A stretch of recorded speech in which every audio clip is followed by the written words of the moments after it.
Hey there, and welcome to this helpful guide. In today's video, we'll show you how to manage and customize your notification settings in the chess.com app on your Android phone. Whether you want fewer email alerts or less push notification clutter, this step-by-step walkthrough will help you take full control.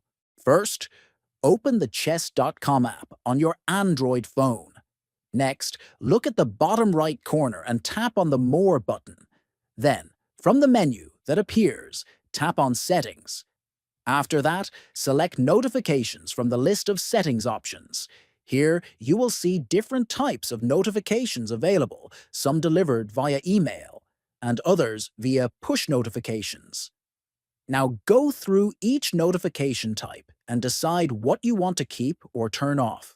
To stop receiving a certain type, simply toggle off the option for email, push notification, or both. Repeat this process for any notifications you want to adjust. Finally, exit the settings and your new preferences will be saved automatically. That's it. Now you know how to easily manage notifications in the chess.com Android app. If this video helped you, feel free to like, subscribe, and explore more useful tech tips.